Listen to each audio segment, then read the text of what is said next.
urtean ipui bat edo pare bat ipui idazten ditut, ideia bat sortu ala edo denbora pixka dukiala, eta kasualidadez oen dela pare bat urte, Galiziko lagun batzuken bazkaltzen ditzala, kontatu ziaten, hango behaiei gertatutako historio da.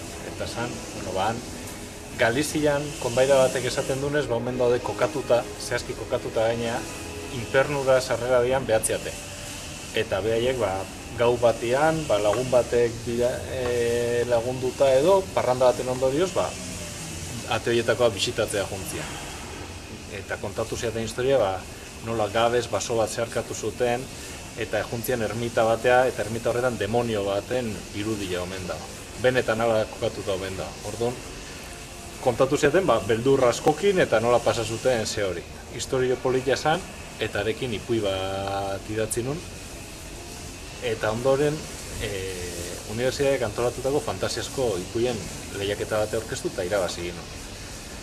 Eta horrek ekarri zuen, pixkat soka bat, txalapartatik handeitu zeaten, horrek ekarritako jartzun mediatikotik, gustatu zitzaien gaia, gustatu zitzaien fantasia euskeraz lantzen egotia literaturan, eta proposatu ziaten, behatzi ote horiekin, behatzi ipui edo horrelako sorta bat osatuko nuke liburu bat idazteko.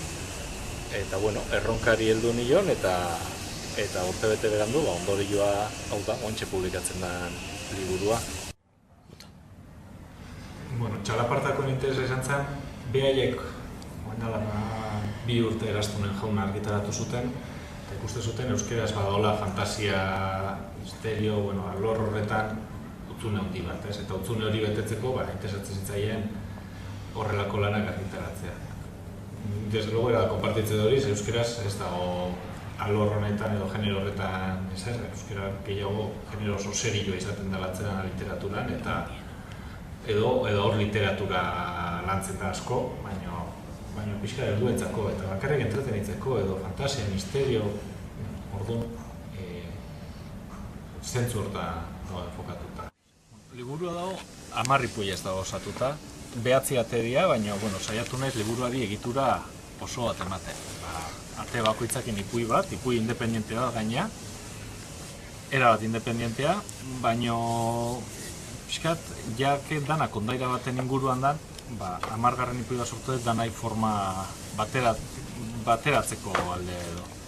Gero, netzako erronka nagusi izan da, pixkat, gai baten inguruan da, Galizian kokatuta eta, nola bereiztu, ez ipui batetik bestean, astuna ez egiteko. Eta, nik uste hori ondo gainditu dela, ipui bakoitza oso desberdina bestetikan, teknika desberdinak erabilita daude, edo kokapena, edo atiak agertzen edo zeharka agertzen dira, edo batzuk gehiago dira misteriozkoa beste batzuk beldurrezkoagoak, edo umore puntu badakate.